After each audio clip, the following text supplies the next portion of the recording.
Yo, what's up mga kaboards? For today's video, no, magluto tayo ng mani. For the first time mga kaboards, karon na kami. Karon na kami magluto og mani na ba tawag dyan? Adobong mani. Adobong mani. So kasama ko nga pala dito. Magluluto kayo si Wifey. Right. You know? So medyo matagal tayong hindi nagkita. Ngayon na ulit. So susubukan natin na diskartehan tong mani kung paano siya pasarapin, no? Bale isa kilo na, no? Isa kilo na mani yung lulutuin namin. So huwag natin patagalin pa. 1 kilo. Subukan at magluto na tayo mga kaboards. Right. So ito yung 1 kilo natin na mani, no? Ito. Tapos 3 piraso na bawang. Tapos yung iodized salt dahil ito daw yung pampalasa. Tapos yung ating mantika. So magluto tayo doon sa asan itong luto? Sa may dirty kitchen mga kaboards. Right, so ito lang. Since wala tayong nabili na na sili, ito lang muna. So walang anghang to mga kaboards yung ating lulutuin ngayon. Right, so umpisa na natin. Let's go. So mga kaboards, no, andito na tayo sa may dirty kitchen. Ito yung ating kawali, no.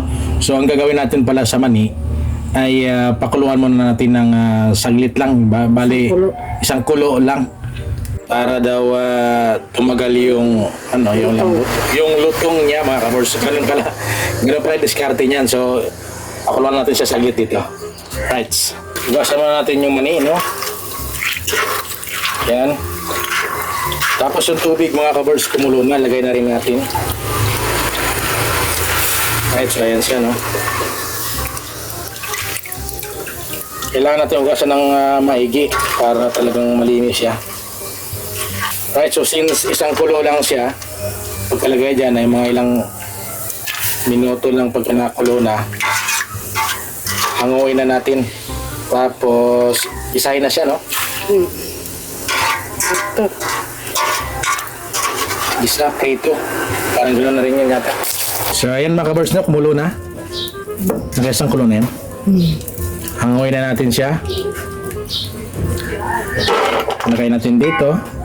So ang next ay prituhin na natin siya mga kaboards. Right. Lagay na tayo ng mantika mga kaboards. Kailangan daghan siya, no.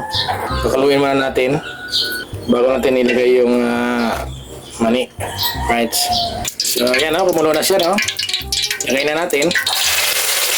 Iyaw. So kailangan na ito mga kaboards ay alalay lang yung apoy niya para talaga hindi siya matutong agad. Iyaw. Isang lalaki ng butil ng ng mani, no. So ayan, kailangan medyo pula-pulahin siya, no.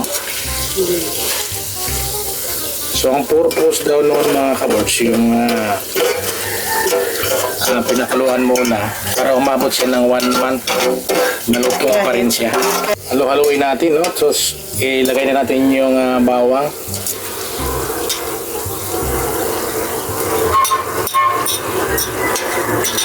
Maraming bawang mga kaboards para talagang masarap siya.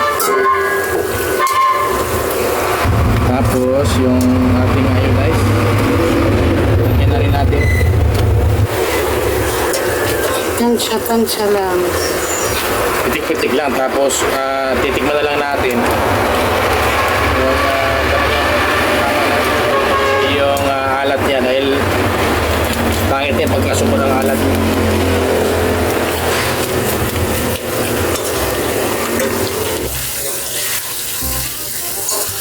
So kailangan natin ng halo-haloin lagi, no, para pantay lang yung pagkaluto niya. Dahil yung ilalim niyan nakababad lagi sa mantika, eh. So yan, mapula na siya mga kaboards, no. Kulang pa ng konti. Kailangan talagang siya, malutong, crunchy. So yan na mga kaboards, no, tapos na.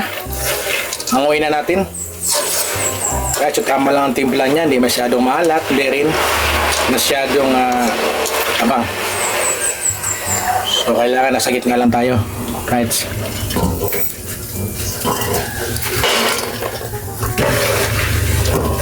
So, lalaki ng ano niya, butil niya. Oh. So tama lang dapat mga kabibs yung lasa niya. Sarap. A few moments later. So ito na siya mga kabirds, no? Yung ating mani na pinirito. Right, so tikman. Sarap, maluto. Tikman mo kung masarap ba? Oh, tikim, Tingnan tikim. tayo. Tikim ng maluto. So mainit pa siya talaga. Sarap nga, maluto nga siya talaga. Pala. Kaya ganyan gawin nyo guys. Ilaga mo ng isang kulo. Yung maluto nga talaga siya. Tumagal ang crunchy niya. So hindi namin tumaubos ng mga isang linggo. Yan. Masusubukan natin kung talagang aabutin siya ng 1 month na maluto pa. So maraming salamat sa lahat ng nakapanood ng video. Ganito na lang. Bye. Bye-bye.